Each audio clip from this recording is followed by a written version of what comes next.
By Arjuna Ardagh, a friendship can be all kinds of things. People form friendships to avoid loneliness, to have fun, or out of convenience, like people who live next door to each other. However, there is also a special kind of friendship, which we can all develop, one that deliberately and consciously fosters brilliance.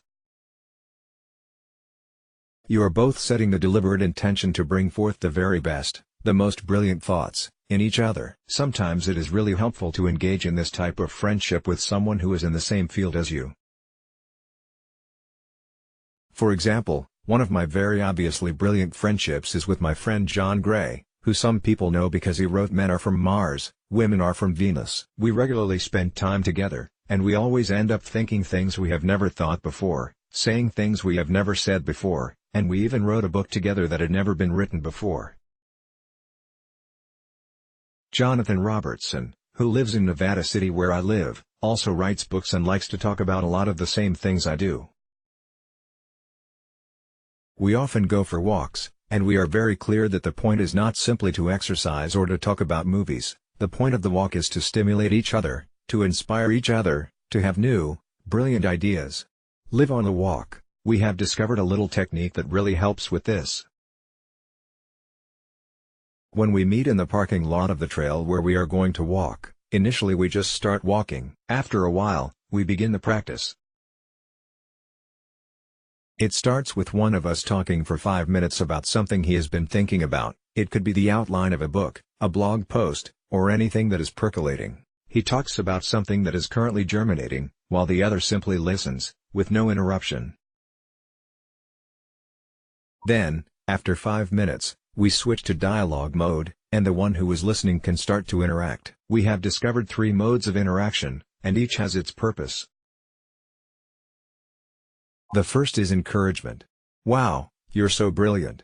That's fantastic. I can't believe you thought that up. You make me faint with just how brilliant you are.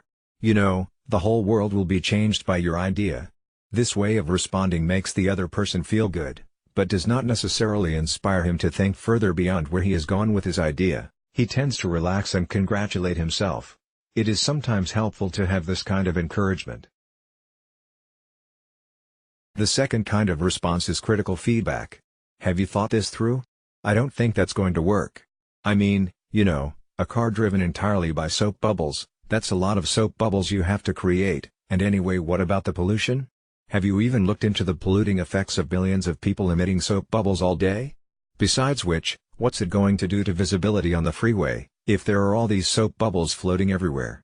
That would be critical feedback, to pick holes and to challenge the speaker. This, of course, can be demoralizing, but it does sharpen the mind towards having new, more brilliant thoughts, which had not previously been thought. The last kind of feedback is curiosity. Tell me more about that. I didn't quite understand this bit.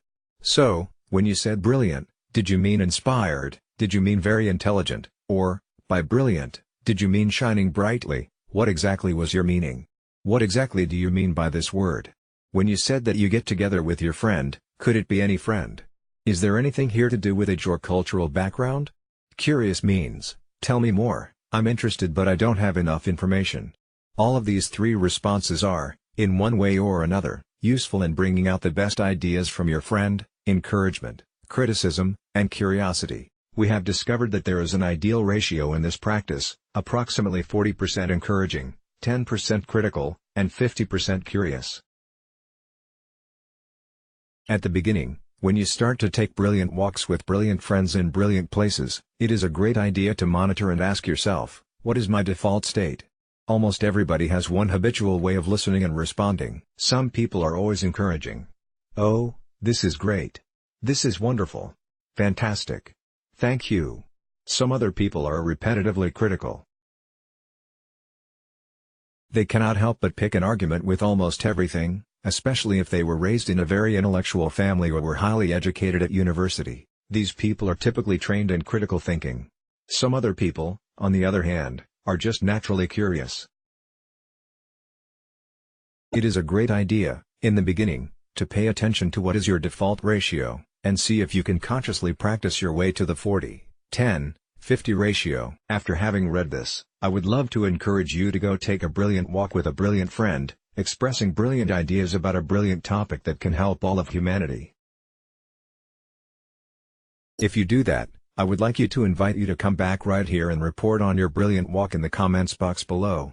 Let's block ads. Why?